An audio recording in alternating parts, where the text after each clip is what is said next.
Olá, amigos e amigas, telespectadores, assinantes da TVI, aquele abraço. Você que nos assiste em Itabuna, Ilhéus, muito obrigado pelo carinho da sua audiência. E você que é internauta, assiste em qualquer parte desse mundo, através do www.tvi.tv.br. Estamos aqui, eu, Ronald Khaled e Rui Corrêa, mais uma versão do Alô Cidade Debate. Hoje estamos aqui com um fundo diferente, você está observando aí um fundo preto, o fundo do estúdio. Aqui estamos aqui trabalhando, preparando novos cenários, novos estúdios, e em breve, como eu disse, vamos ter novidades aqui na programação da TVI, né? Fique ligado que vem novidades por aí. Ronald, um abraço. Um abraço. Rui Corrêa.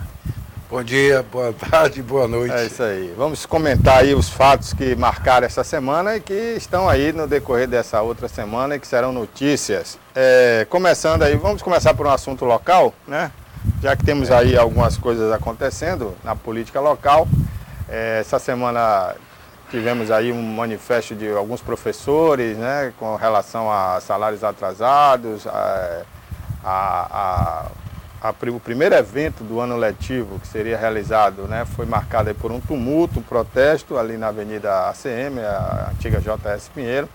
O prefeito está viajando, tentando conseguir verbas para pagar, inclusive, o funcionalismo público que está atrasado.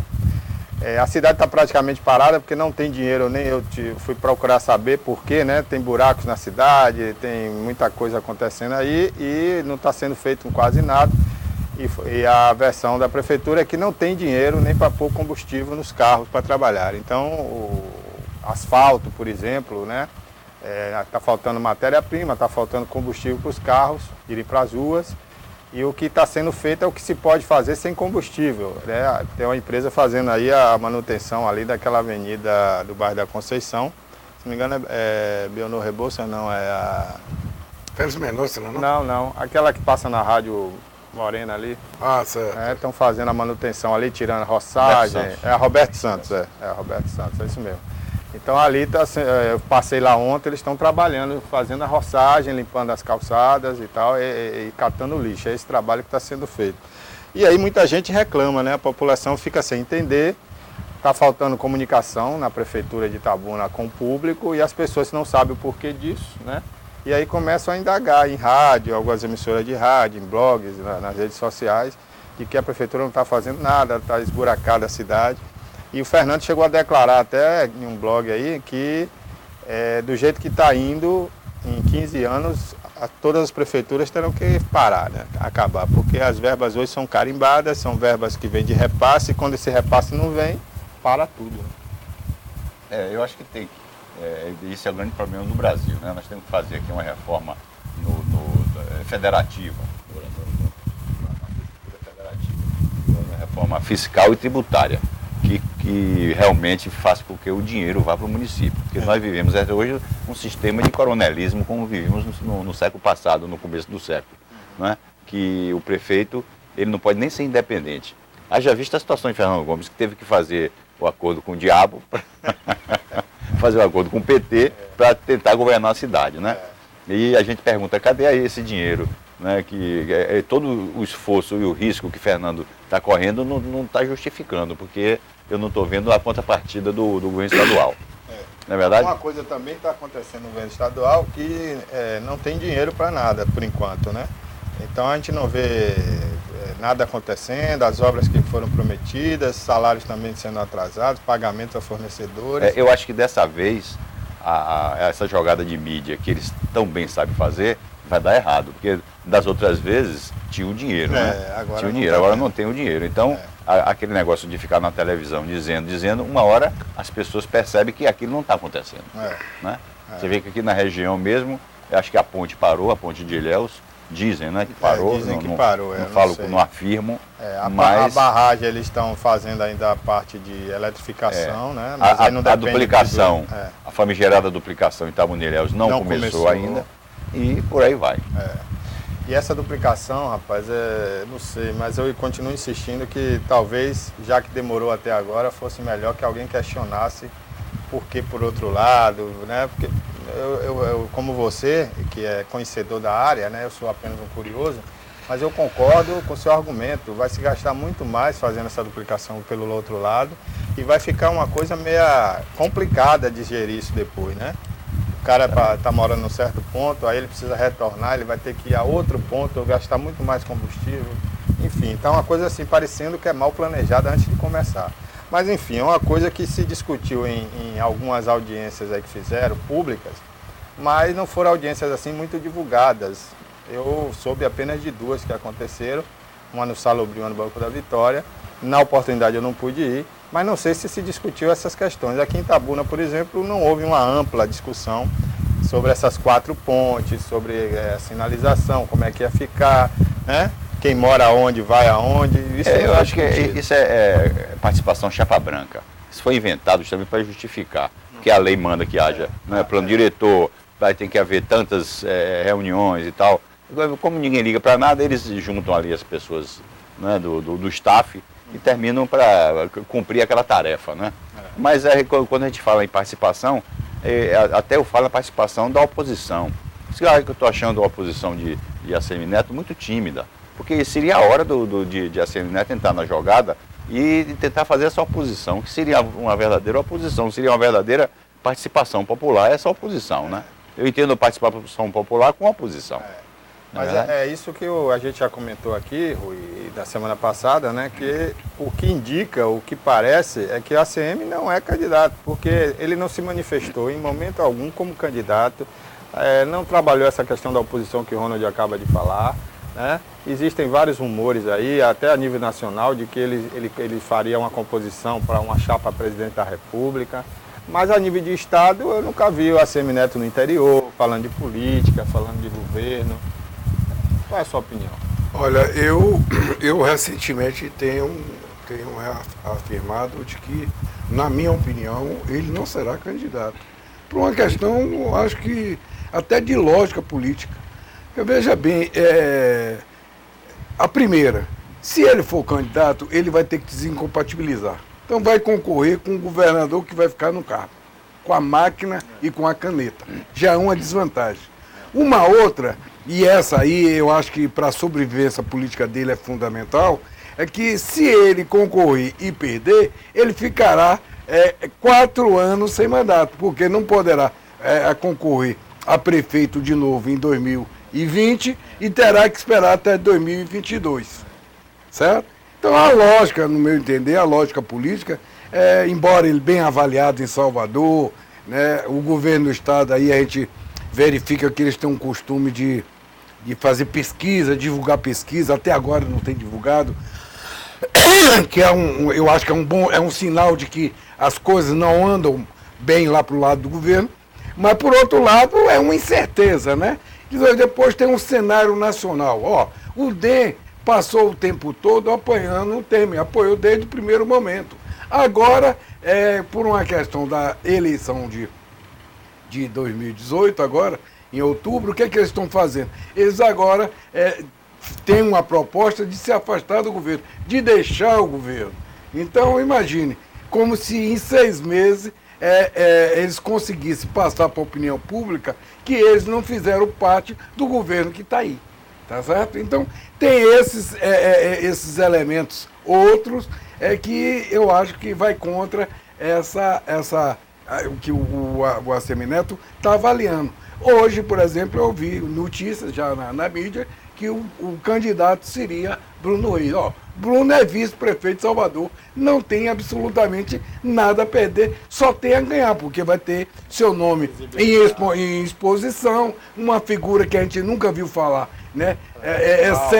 Exceto depois que foi ser vice e por ser amigo de ACM Neto, então de repente passa a ganhar uma exposição fantástica e passa, né, ser considerado verdadeiramente um político. Foi. E na pior das hipóteses, perdendo para governador, fica com um saldo muito positivo para sair candidato a prefeito. Agora, eu acho uma irresponsabilidade muito grande deixar a Bahia entregue a esse casuísmo todo. Porque a Bahia se torna importante no cenário nacional, porque é o único partido que o PT manda, né? É a Bahia. Então, teria que ser, vamos dizer assim, uma prioridade da política desse pessoal da direita, de tentar tirar o governo do PT da Bahia. E é por essas e outras que a gente se desencanta com a política. Eu acho que mesmo correndo risco, Rui, é uma hora do ACM Neto entrar no sacrifício. Ele teria que ser candidato. Né? Não se justifica, não tem nenhuma justificativa que ele não seja candidato. Ele vai decepcionar muito. E outra coisa, como eu falei, é a falta da oposição organizada, articulada, porque mesmo que não soubesse ainda quem é um candidato, já teria que ter uma posição fazendo isso, contestando o outro governo. É assim que se faz política, mas a gente não vê essa oposição. Exatamente. Isso, e assim, nessa do Partido Democrata, não é só na Bahia, né? A gente vê isso a nível de Brasil também. Embora tenha hoje o presidente do Congresso Nacional do partido, né? Que é o Rodrigo. Não, presidente da Câmara. Da Câmara, aliás, que é o Rodrigo Maia. Mas a gente não vê esse protagonismo do democrata, a gente não vê essa fala da oposição. Né? Hoje ele faz parte da base de Temer, mas quando há alguma iniciativa do Partido dos Trabalhadores ou do PCdoB, ele tenta conciliar lá na Câmara e tal. Ele é mais que um mediador, então não existe essa oposição ao PT, nem a nada que surja hoje do outro lado. Dá a impressão que está todo mundo com medo de alguma coisa, né? Tá todo mundo assim, ninguém tem moral para sair gritando. Levantar a cabeça. Né? E no caso específico de ACM Neto, tem que se considerar que o nome dele também foi citado, né, de ter recebido o dinheiro da Alberto Odebrecht. Não veio à tona exatamente isso que você estava questionando. Por que veio à tona agora a questão de Wagner? Entendeu? Aí pode vir, eu acho que ele pode estar também se resguardando por aí, né? Eu vou fazer o seguinte, você falou desse questionamento que eu fiz, foi em off aqui, o público não viu, mas depois do intervalo eu vou falar sobre isso, né? Porque veio à tona agora a Operação Cartão Vermelho e o Wagner está de cartão vermelho na operação da Polícia Federal como um beneficiado aí na propina de 82 milhões em relação ao superfaturamento do estádio antigo Otávio Mangabeira, a Fonte Nova. A gente volta daqui a pouquinho para falar sobre isso.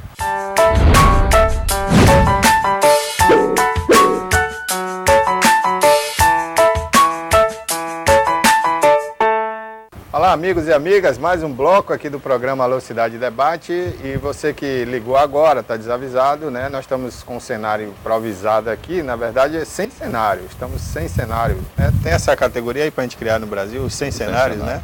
Tem sem teto, agora tem sem teto, né? Fazer os sem cenários. Mas é provisório, aqui estamos preparando aí novos cenários, cenários modernos, novos estúdios. Em breve você vai poder conferir com a gente, tudo moderno aqui na TVI, tá certo?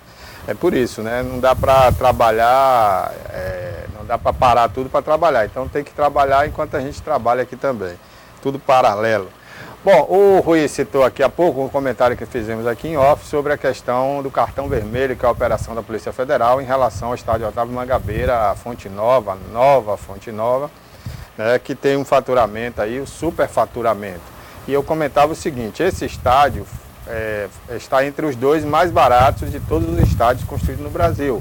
Na época eu fiquei até surpreso, eu falei, então não vai prestar, porque se fala em 1 bilhão para o estádio do Corinthians, 1,5 bilhão já e quase 2 para o Maracanã, terminou em 2.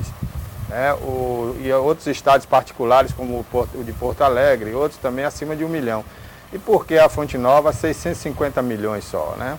Será que vai prestar e tal? Mas confesso que ficou e foi eleito na internet o mais bonito estádio da Copa, né? O estádio Otávio Mangabeira, Fonte Nova.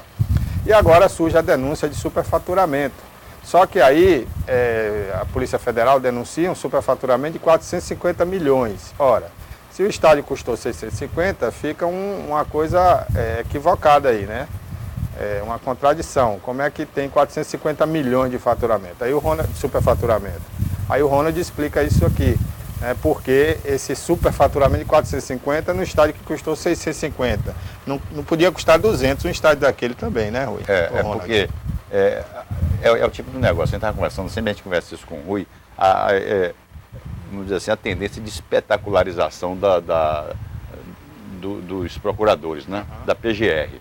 Não é PGR, né? Que faz primeiro que não foram a fundo. Segundo, esses 450 milhões é corrigido. O valor verdadeiro, sem a correção, 200 e poucos milhões, né? Aí eles teriam mais coerência. que corrigir também os 600 milhões, que daria mais de 1 milhão. Corrigir. Exatamente. Depois ninguém sabe se houve aditivo na obra, né? Porque muitas vezes é assim, você contrata uma obra por baixo para calar a boca da imprensa e depois você faz o aditivo baixo do pano, né? Ninguém sabe. Então falta esse tipo de informação. Um tipo assim das informações que o Sérgio Moro lida com isso, né? Muito bem. Ele sempre faz as coisas com muita segurança. E ninguém sabe realmente como é que, por que foi mais barato, por que não teve obras, vamos dizer, do sistema viário, já existia ali tudo, né? Então a gente não sabe a questão dos relógios, fizeram a espetacularização em cima dos relógios. Quer dizer, se os relógios realmente forem réplica, então, por causa de uma coisinha, perde já a credibilidade da PGR. Né? Então essas coisas que realmente merecem críticas. Merecem crítica em função dessa espetacularização. Porque tem gente que coleciona réplicas, né? Aí ele gosta de relógio, ele já ganhou o relógio de 20 mil dólares, não foi 25 mil dólares. Então a turma vai em cima. Mas tem que ir direito, tem que ir seguro, né? Tem que bater seguro. É isso aí. Ô Rui, e essa questão aí que o Rui Costa, inclusive, o governador foi a público e criticou, e eu já tinha falado sobre isso aqui, né, que é a questão da imprensa nessa operação. Porque não é a imprensa inteira que vai apenas uma emissora. E essa emissora consegue chegar primeiro que a Polícia Federal no local. Não fica uma coisa parecendo uma armação, uma coisa assim, na pior das hipóteses, que essa emissora está subornando alguém para ter esse privilégio. Né? Ele tem razão nos argumentos dele? Olha, é provável que tenha razão, porque como você falou, se a Polícia Federal chama a imprensa compreendido o termo no sentido maior. Toda a imprensa televisiva ou escrita, nesse caso, todas essas operações só surge como a cobertura da Globo. Então, eu não sei se a Globo está corrompendo agora. Provavelmente esses procuradores, os delegados, têm a Globo por a sua capilaridade, seu nível de cobertura, não sei, um privilégio para ele, porque para os operadores. Agora, essa semana, por exemplo, você vê como é as coisas, nessa discussão que está tendo lá no STF entre Gilmar Mendes e Barroso, né, Luiz Barroso, o Gilmar essa semana disse uma coisa, que ele fala demais, julga de menos, e que a Raquel Dodge, que é amiga dele, também não impede que os procuradores falem. E isso é verdade. Toda operação os procuradores vão, falam, faz isso, acontece, e às vezes sai, como o Vacari recentemente foi inocentado. Não é verdade? Então o Ronald tem razão quando fala desse nível de além do que você coloca, né, do privilégio de só uma emissora ter o privilégio da cobertura, do outro lado aparece os procuradores com essa espetacularização das ações, e fala, e acontece, e responde, e afronta o Congresso. O Delanó mesmo faz isso todo dia e toda hora. Né? Aquele outro da Barbicha, o Luiz Fernando, o procurador também, né? Ele não respeita nem o direito do parlamentar se posicionar, porque o parlamentar foi eleito para isso. Ele está contra ou a favor, mas é uma posição dele, tem que ser respeitada, né? Então, isso é ruim, porque todo mundo sabe que houve coisa errada na Bahia, muita coisa errada na Bahia. Não é possível que não houvesse, porque a ligação entre Wagner e a Petrobras, né? A maneira como as campanhas viraram aqui, né? E todo mundo sabe isso até hoje não foi explicado, porque é uma coisa que os estudos de pesquisa, eles não foram comprados, porque foram dois, né? Foi na época o Ibope e o Datafolha que deu aquele erro todo. A gente sabe que existe isso, existe até hoje de manhã, tem a denúncia do Léo Pinheiro, né? Que o Léo Pinheiro se reuniu no Palácio de Ondina para articularem a compra de ações da OAS por parte da FUNCEF, que é o órgão da aposentadoria dos funcionários da Caixa. Então, em 1913, eles compraram 500 milhões de ações da OAS. Então, isso foi dito hoje. Então, o Wagner está em maus lençóis. Mas esse tipo de que o Rui está falando aí, isso tira a moral da denúncia, tira a moral do Ministério Público. E depois ocorre, como aconteceu no episódio do cara do Pactual, ele foi absolvido. E na prisão, na espetacularização, ele foi acusado como mandante, como o cara que estava fornecendo dinheiro para comprar o cara lá, para livrar Lula, né? E o Delcídio. Então, o risco é isso da espetacularização. Há um ano atrás, quase um ano atrás, talvez menos, né, houve uma espetacularização por parte do Rodrigo Janot em relação ao caso da JBS. Exato. Aquilo ali mesmo é E hoje, quer dizer, naquela época, o Temer, veja bem, isso é pouco tempo, acho que não tem um ano, deve ter uns 8 meses, né? O Temer era colocado como o diabo perante a opinião pública. Ele era o chefe da quadrilha, estava para ir preso, o desgaste era grande, a sua popularidade caiu a zero, ou abaixo de zero. Os caras da IBF passeavam de avião e já tinham para Miami, né? E a população brasileira ficava de boca aberta sem saber o que estava acontecendo. E só o Janot aparecia como bacana. Agora já tudo o contrário. O Janot está lá embaixo, a carta fora do baralho. A irresponsabilidade dessa gente, que o Brasil mudou. Quer dizer, o Brasil podia estar agora com 2% do PIB. Não é?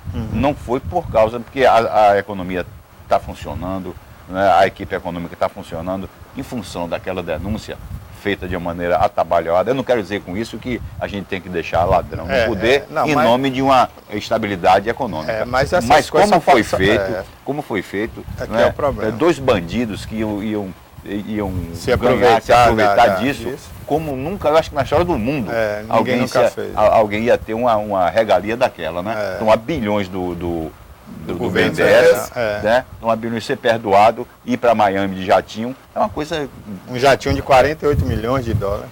Então, e hoje está provado de que houve um conluio com o setor da PGE, com esses empresários. Né? Tanto que o cara hoje já está sendo denunciado e a Dodge o braço direito do Janot estava orientando toda a operação. E que tinha sido funcionário da empresa, ainda por cima, mais grave. Estava sendo contratado. Sendo contratado. Já tinha sido. E agora foi anulada. A Dodge pediu a anulação de todo o processo de delação deles. Agora, em um país que a gente tem essa democracia, que promotor pode falar, alardar, divulgar lista para a imprensa, nomes, antes mesmo de ser investigado, essa coisa toda, eu acho hipocrisia também dar um pito no Segovia da Polícia Federal, porque emitiu uma ligeira opinião sobre um parecer, um relatório. Pois é nisso que o Gilmar, nesse caso, eu passei a gostar de Gilmar, foi exatamente porque ele dá a cara. Então ele coloca exatamente isso. Ó. A procuradora-chefe, a Dodge, encaminhou ao relator pedindo que ele proibisse ou afastasse do cargo o ex-diretor-geral da BF, o Segovia, porque ele tinha emitido uma opinião, tal, isso e aquilo. E aí o Gilmar botou a boca no trombone e disse, seria o ideal, então, que a procuradora tomasse atitude contra os seus procuradores, que ficam falando toda hora. E muito mais, né? Muito mais. Porque vamos dizer, a imagem emblemática é do Delanhol com o Data Show, né? Aquilo ali, vamos dizer assim, todo mundo quer ser herói. Né? Todo mundo quer ser herói. Aí, eu acho que isso não existe assim, um protocolo para isso. O que existe é o bom senso. Eu acho que a nossa democracia, por ser muito jovem, ela está deturpada, está equivocada em muitos pontos, né? E eu acho que tinha que aproveitar esses episódios para se rever essas questões. Por exemplo, no Japão, em países como esse também, a gente tem corrupção, a gente vê as coisas acontecerem, mas quando os fatos são divulgados, já está para a hora de sentenciar o réu, né, e já colocá-lo na cadeia. Geralmente ele se mata, faz o harakiri, né? Isso quando não acontece, vai para a cadeia. Na China e outros países, então a gente não vê esse espetáculo, todo mundo querendo aparecer, e depois tudo isso perde a credibilidade quando você vê um juiz que foi do Supremo Tribunal Federal, que postou uma moral acima das demais, e era o moralista do Brasil, e se afasta porque ia ser aposentado e agora quer ser político, quer ser presidente. Aí a opinião pública fica com isso no subconsciente. Você está falando em relação ao Barbosa. Barbosa. Daqui a pouco a gente vai comentar sobre isso, entendeu? Então, mas só voltando para concretizar, encerrar aqui esse tema, né? Essa espetacularização tem que parar, né? Não pode ficar desse jeito. Claro que tem que ser divulgados os fatos, mas esses fatos já devidamente apurados e com os nomes daquelas pessoas que realmente são réus e não supostamente réu para depois absolver, né, Ronald? Claro, a gente tem que... O exemplo é o Moro, né? Você não vê o Moro dando entrevista, falando e mesmo assim erra, imagina. Né? Isso é uma área muito sensível. Mas erra induzido, né, pela mídia também, que está lá o dia todo. O dia todo. Imagina a pressão sobre ele, né? Imagina, né? E de qualquer modo também você vê como essa questão que a sociedade ela quer a resposta imediata, aí termina acontecendo. Veja bem, os dois juízes, né, que são mais emblemáticos na operação, mais queridos, que a opinião não, vamos apoiar isso, vamos fazer isso e tal. O Breta e o Moro, eles estão na relação daqueles juízes que recebem o auxílio moradia, que a sociedade brasileira espanca como uma excrescência. Né? É um privilégio sem igual. Aí vem o Moro com essa popularidade toda e diz, não, tudo bem então, mas é que nós não recebemos o aumento desde tanto. Ó. Mas não é só ele, é todo o serviço público. Tá certo? Então, ele está justificando foi horrível essa, para tentar justificar a ausência de aumento. Então, é o levadinho. Então, quem está se beneficiando. E quem tem uma postura como eles têm de consertar o Brasil, essa coisa toda, ele tem um arrumadinho lá na vida dele. Então, fica feio, fica mal, né? Desmoraliza. Desmoraliza, exatamente. E aí, desmoralizando isso, e quem mais se acredita? Aí a população fica aí, Deus dará, o cara roubou, mas o outro também roubou e não sei o quê, e aí vai. E aí culmina na eleição, e aí se diz, o pessoal votou em todo aquele pessoal de novo, mas devido a essa falha que a gente tem aí no sistema judiciário, que precisa ser corrigido urgentemente. Bom, antes de ir para o intervalo, tudo isso começou, né, a gente falando lá atrás sobre a questão das rendas dos municípios, né, que hoje estão escassas. O Ronald falou aqui que deveria ser mudada essa questão, né? Que é a questão do pacto federativo, que eu acho que a gente deve, no próximo bloco, discutir, que é a questão do pacto, né? Isso. E aí a gente explica melhor. Pronto. Então no próximo intervalo a gente vai concluir esse assunto.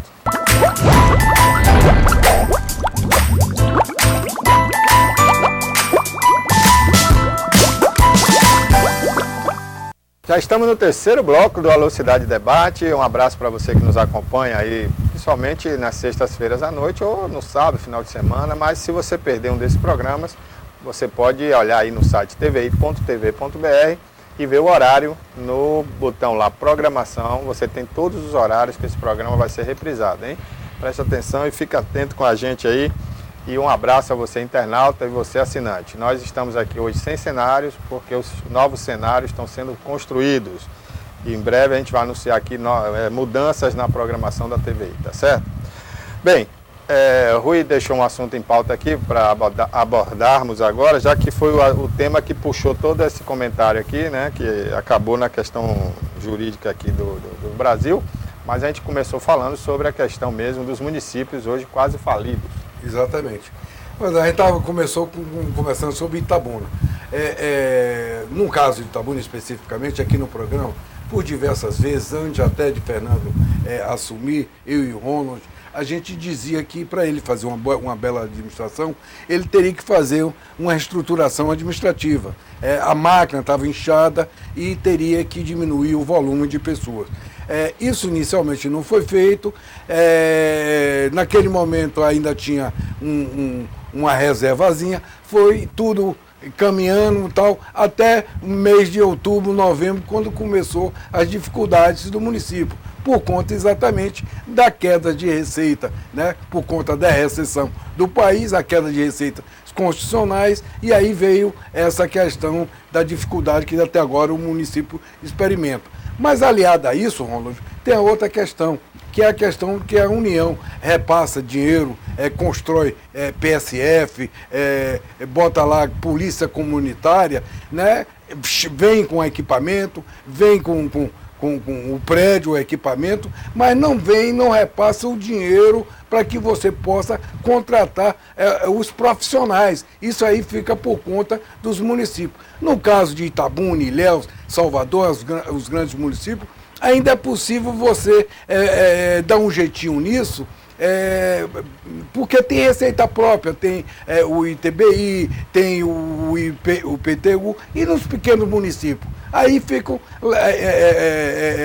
a saúde aí termina canalizando ou sendo direcionada essas questões maiores da saúde para os grandes municípios, que também já não suportam isso. Então, a questão maior é exatamente isso, é o pacto federativo. A União não pode ficar com 65% da receita, os municípios com 25% e os estados com 25%, e os municípios hoje é que estão com 17% dessa receita. Então, tem que alterar substancialmente essa equação. Mas a gente não vê num debate do dia a dia, dos políticos, do Congresso e nem mesmo dos representantes dos municípios com relação a esse tema que é essencial para a sobrevivência da nossa democracia. Eu penso assim.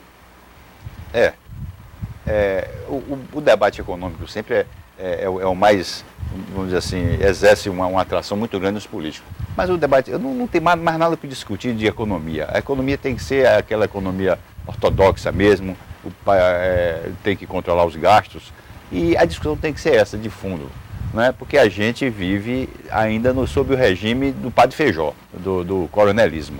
E isso é coronelismo. Quer dizer, por que eles não dão a receita, um terço para cada um, como em todo lugar?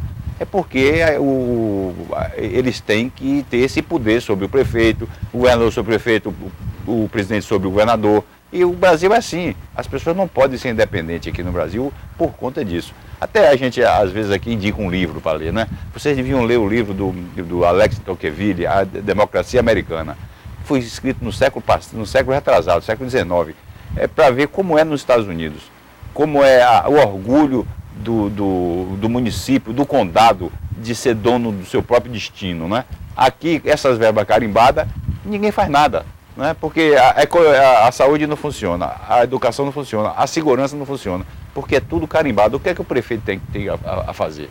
Fica inventando subterfúgio para arrumar dinheiro, não é verdade? É verdade. Então a gente tem que, por exemplo, se não deu certo, por que continua essas verbas carimbadas? Por que não deixa a cargo do prefeito, do gestor, fazer essa divisão? O SUS não funciona, porque é a pior dos mundos, né? É tudo centralizado, né? Descentralizou a operação. O prefeito, os 5.500 prefeituras fazendo o gerenciamento da saúde, mas os protocolos todos centralizados, né? Você recebe o dinheiro, você tem que, a mesma ficha que faz em Gongogi, tem que fazer em Brasília, né? Então, é isso que tem uma corrente aí de pessoas ligadas à saúde que querem mudar isso. O SUS, querem reestruturar o SUS, que não deu certo em lugar nenhum do mundo. Isso é o nosso jabuticaba, como a gente fala. É uma coisa ruim que só tem aqui no Brasil. Isso até é uma injustiça, porque a jabuticaba é uma coisa fantástica, né? Gostosíssima, né? Bom, já que estamos lá falando do local, né, assuntos, temas locais, vamos falar um pouquinho da política local.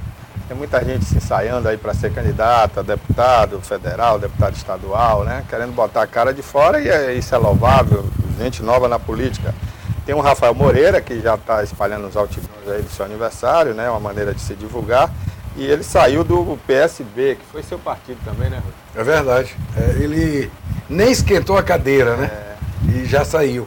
Eu acho que foi uma escolha equivocada, ele não avaliou direito, né? Me parece que essa ida dele para o PSDB passou por uma tratativa com o Josias Gomes, que abriria, em tese, outras frentes para ele. Mas parece que isso não deu certo e ele já está reavaliando, e eu já soube que já entregou a carta de desfiliação ao PSB e estaria com destino ao Podemos, né? Esse partido novo que está aí. Segundo ele, é uma questão estratégica de avaliação. Talvez lá ele imagina que tenha maior chance de eleição. Eu acho que o que viabilizou também foi a entrada de Vivaldo, não é isso? de Vivaldo já era, mas já ele era. é o secretário. Mas estadual. ele acho que fez as contas aí e chegou à conclusão de que matematicamente estava muito difícil para ele. Né? Mas o que acontece é essa salada de partidos e de ideologias. Quer dizer, um cara como o perfil dele, Rui, você sabe melhor do que eu, tem nada a ver com o PSB, não é verdade? É verdade. Tem nada a ver com o PSB. Aí dá nisso. Ele entrou em conflito com o Renato Costa, eu soube. Né? E tá aí. E na verdade o que é que acontece? Hoje as pessoas, principalmente esses que não são militantes políticos, eles querem entrar na política. Então eles querem um partido, não importa a ideologia, não importa o que seja. O importante é ter um partido, porque sem partido não pode, né? Infelizmente.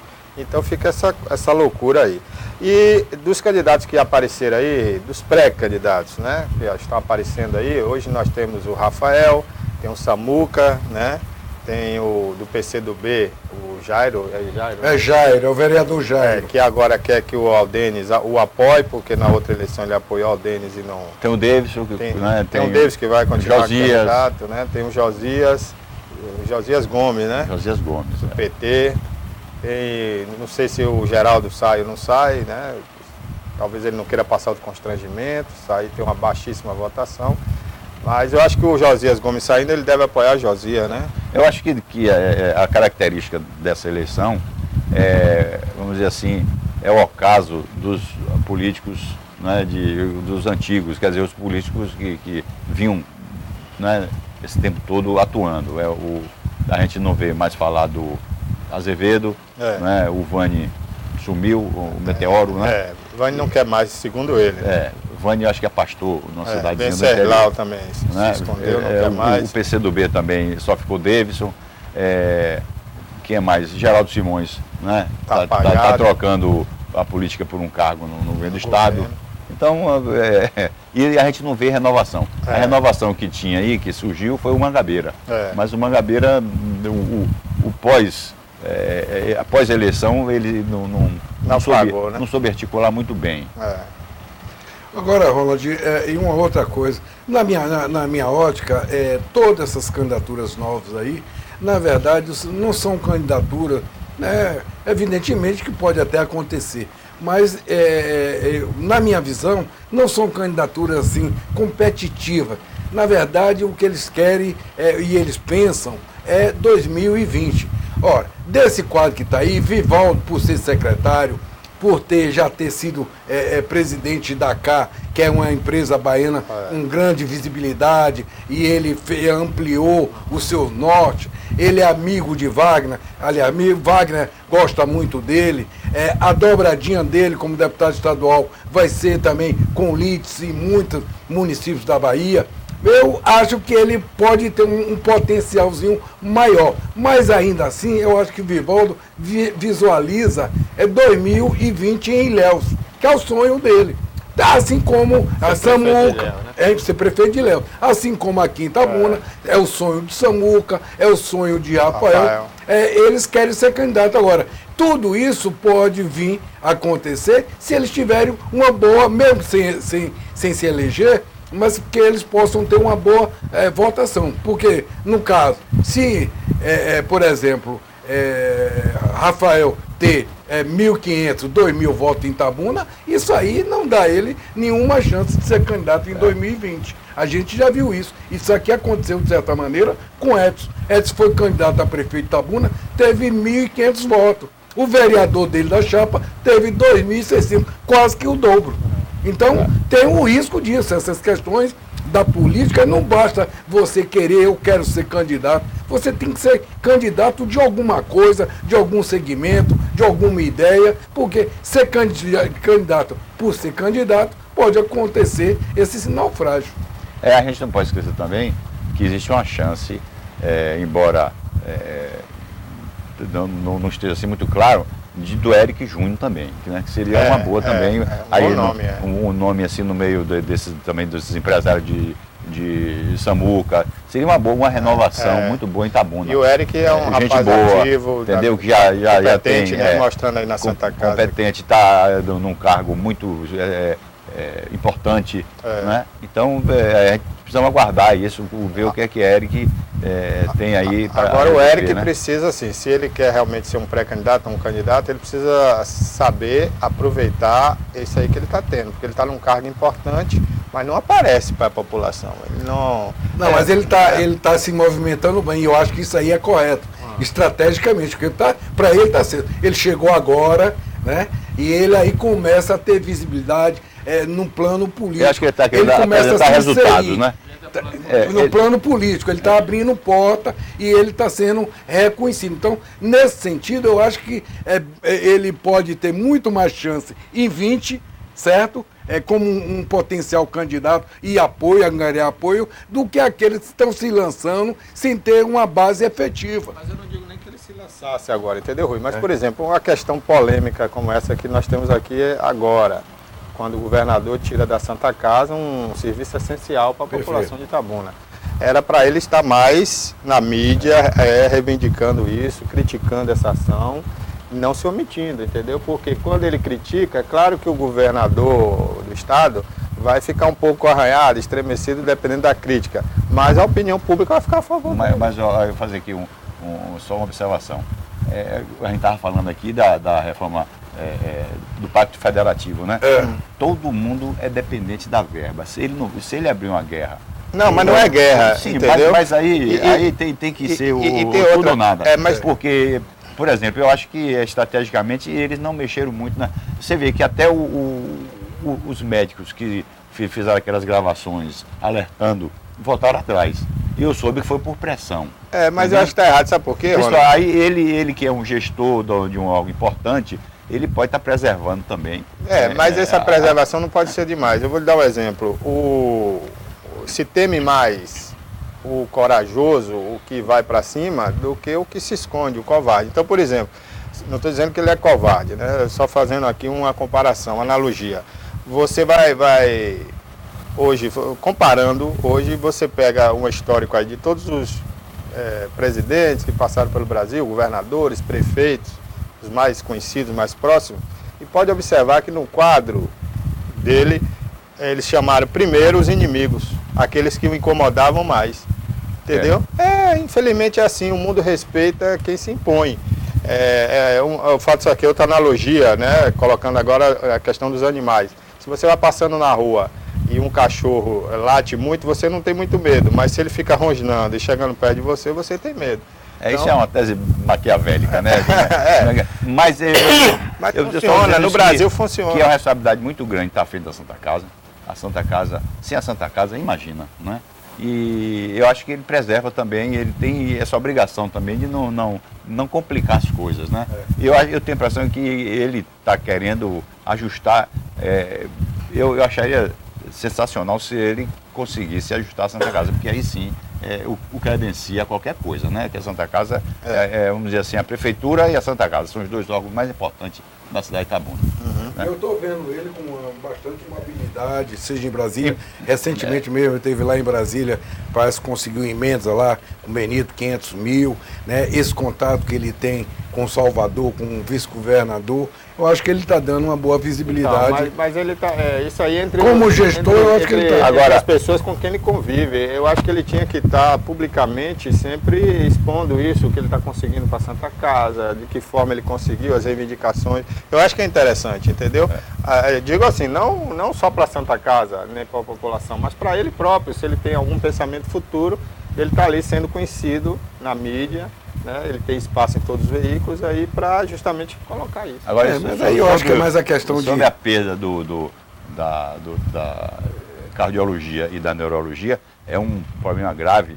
E algo mais grave ainda é a apatia do povo itabunense em relação a isso. Aí você fala, tem que falar e tal, mas ninguém fala, ninguém mais fala nisso, não é verdade? Mas é porque, Ronald, é isso que eu falei, tinha que ser puxado por alguém, encabeçado por alguém, entendeu? Por exemplo, um veículo, a gente aqui sozinho não pode comprar essa briga porque a gente não sabe que ponto está lá a negociação dele com o governador. Então, se a gente estivesse sabendo mais a fundo... Existe a culpa de muita gente, principalmente do prefeito. O prefeito deve se tem essa pronunciar obrigação de se pronunciar e de lutar por isso. Eu acho que isso é importante para a cidade. Está até implícito nos acordos entre o prefeito e o governador. Ele deveria estar, não é? Deveria estar. Mas a informação é de que o prefeito levou o assunto para o governador, né? Mas não basta, não basta. Agora, isso teria que, aí sim, eu acho que tem uma mobilização. Eu acho que isso é uma prerrogativa do prefeito, pela sua posição, por ele ter abraçado a causa do PT, né, por ele ter se arriscado o seu futuro político, o seu passado político, que é mais importante ainda. Né? E chega uma situação dessa que a gente não vê o prefeito falando sobre isso. Agora, o prefeito que devia falar. Viu, Barbosa, mas sobre replicar essas posições da Santa Casa, acho que aí não é nem tanto ele, eu acho que teria que ser a comunicação social dele, né? Sim. Mas eu digo assim, ele para tirar ele. Mas ele pode tirar um proveito dessa situação. Sim, mas não necessariamente ele, né? Sim, necessariamente não precisa ser a figura dele. Pois é. Mas a Santa Casa. A assessoria de imprensa que poderia replicar isso fazendo um papel melhor. Né? Você sabe que uma assessoria de imprensa ela tem esse papel, até de preservar, né, a imagem dessas nuances. Né? Nós vamos fazer um intervalo comercial e depois é o último já. Já o último bloco, né? Então a gente vai comentar a questão do Código Florestal, né?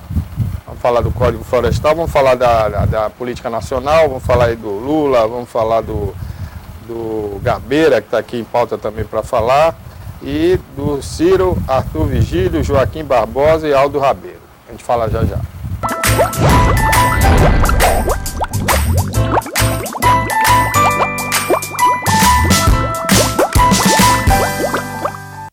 Olá, amigos e amigas, estamos de volta no último bloco já do programa Alô Cidade Debate desta semana e hoje estamos aqui sem cenário, estamos preparando novos cenários para o programa Alô Cidade. Em breve, novidades aqui na TVI. Eu, Ronald Khaled Rui Corrêa, estamos aqui falando sobre vários temas, né, locais, estaduais, nacionais. Se você perdeu uma parte desse programa, você acessa o site tvi.tv.br, né, e vai lá no botão programação e vê o horário das reprises desse programa, tá certo? Olha, vamos falar um tema aqui que diz respeito a muita gente aqui, porque vivemos numa região agrícola, né? Uma região agropecuária. Então, temos aí o novo Código Florestal. O Supremo Tribunal Federal, o STF, decidiu na quarta-feira passada, dia 28, manter os artigos questionados no Código Florestal, que desobriga pequenos produtores a fazer o reflorestamento de áreas desmatadas até julho de 2008. Então, o Ronald e o Rui vão explicar melhor como é que funciona isso, já que pode ser retroativo, não pode, quem tem direito mesmo, se é só o pequeno produtor, se são todos os produtores, o que é considerado pequeno produtor aos olhos da lei, como é que funciona isso aí? Quem começa primeiro aí? Não, o que me chamou a atenção que é essa neura ambientalista. Claro que a gente tem que preservar as matas, a Amazônia, a floresta, a Mata Atlântica. Isso tem que ser, isso é uma riqueza incalculável, que a gente não ganha dinheiro com isso, mas no futuro a gente tem uma riqueza ambiental. E de qualquer maneira, a gente tem que preservar isso aí. Mas o que eu fiquei assim, estarrecido, o que poderia acontecer? Porque foi só por um voto, foi 5-4, né? Foi. 5-4. Então, o que ia acontecer? 4,5 milhões de pessoas iam perder sua atividade agrícola por conta de uma lei. Está entendendo? Quer dizer, já uma coisa adquirida, que há mais de 10 anos que eles atuam nessa área, e de uma hora para outra, assim, algum iluminado faz uma lei que coloca em questão 4,5 milhões de pessoas. É como aconteceu quando a gente falou aqui na Serra Raposa do Sol, na semana passada, né? Que uma canetada você destruiu a economia do arroz lá em Rondônia, em Roraima, né? Em Roraima. Então é isso é que eu fico, né? Isso é que eu fico muito indignado não é nem entrando no mérito da lei, o que é, porque eles queriam era tirar todo mundo de lá, tá entendendo? E aí eles chegaram a um meio termo que eu acho que o bom senso prevaleceu aí. Eles continuam lá e eles vão se comprometer a fazer o percentual de recomposição. A recomposição das florestas, naquele percentual exigido pelo Código. Na verdade, a decisão do STF ele tirou a multa, que aplicava a multa, né? Além da recomposição. tirou a multa, mas exige a recomposição florestal. A decisão exatamente é exatamente isso. Considerou constitucionais, mas retirou as multas por conta desses 4,5 milhões de pessoas que teriam que pagar a multa, retirou, mas manteve a obrigatoriedade de fazer a recomposição ambiental. Agora, quem fiscaliza isso? É só o IBAMA mesmo? É o IBAMA. Então, vamos lá, né? Torcer que realmente eles fiscalizem, mas fiscalizem de uma maneira correta, sem politicagem, porque agora começou a fofocada, né? A fazenda de fulano de tal, não é dele, é de Temer, é de não sei quem, porque a época política é sempre assim. Não, é uma coisa que é imaginável. É um país que você lembra de Azevedo que queria cobrir o canal, você lembra a confusão. Cobrir um canal já existente numa cidade no meio do perímetro urbano, né, tem aquela confusão. E a gente liga a televisão e ouve assim, uma área de 500 estádios de futebol, né? Porque eles colocam, não sei por que eles colocam comparação de estádio de futebol, né? Porque a analogia fica mais fácil fazer, quer dizer, por que não vão lá para a Amazônia fiscalizar? Cadê né? o IBAMA? Não sei quantas toneladas de madeira, aquilo é que dói o coração, aquilo né? Que é perigoso para o meio ambiente é aquilo. E eles não fiscalizam, não agem. Isso é verdade. E continua lá, enquanto a gente está conversando aqui, estão desmatando, né? É a mesma lógica que a gente tem. Por que você tem quartéis? O primeiro, o Exército é dividido em comando, né? A primeira região é Rio de Janeiro. É onde está localizado o maior número de unidades militares no Rio de Janeiro. Por que essas unidades não estão na fronteira? Para barrar exatamente a questão. Né? Porque o papel dos militares é o quê? Vigiar a fronteira. Com eles lá, você, evidentemente, não acabaria, mas você impediria e muito o tráfico de droga, né? A entrada de droga e de arma. Né? A gente vê que o Rio de Janeiro continua sendo abastecido. A semana passada, por exemplo, fizeram uma apreensão de 60 rifles, né? De um importado, né? Pelo Galeão, pelo aeroporto.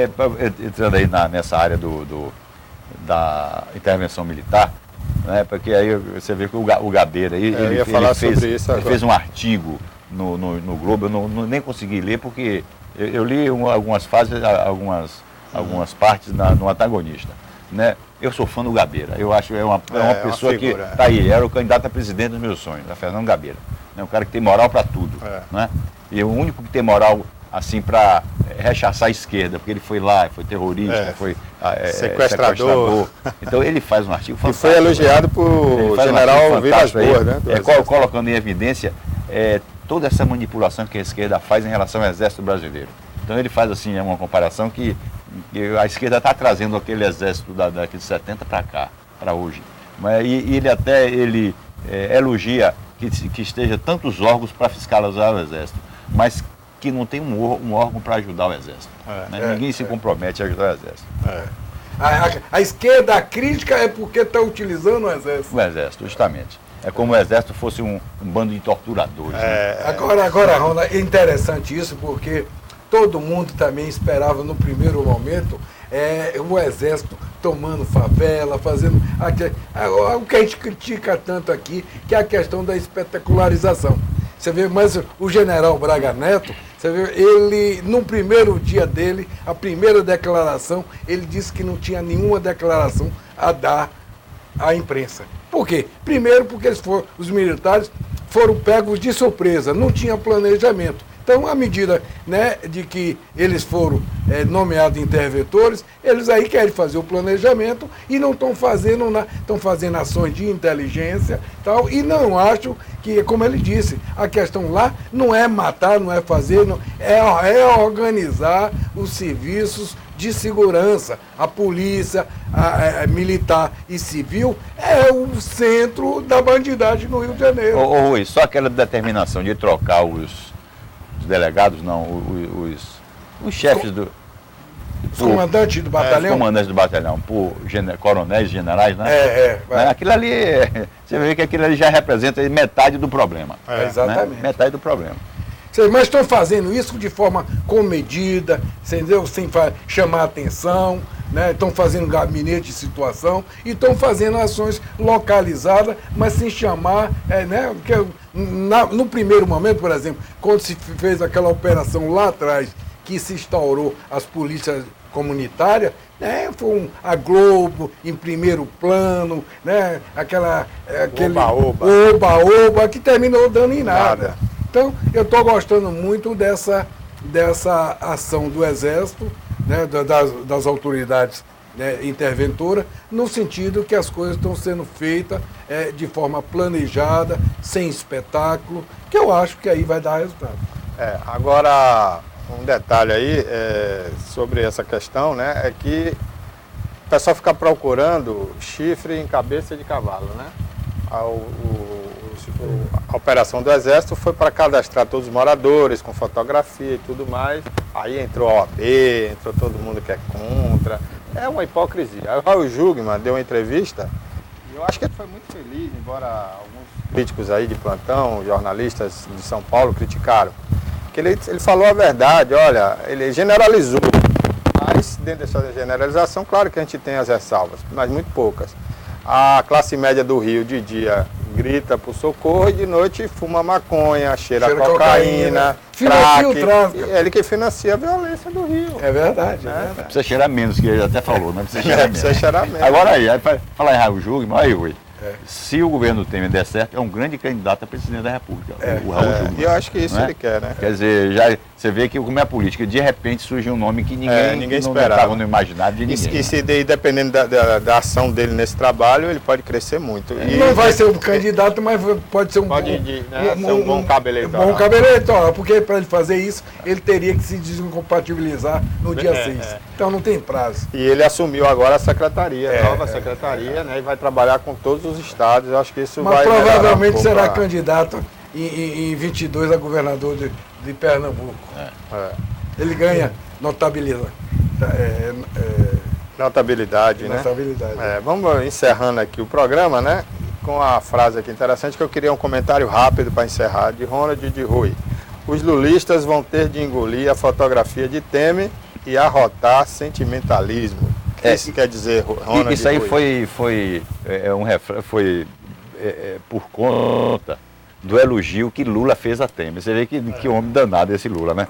Ele disse que continua não gostando de Temer, sendo contra Temer, mas que Temer lutou contra a Rede Globo e o Janot e conseguiu vencer os dois, né? E Joesley. E Joesley, contra a Friboi, contra o Janot e contra a Rede Globo.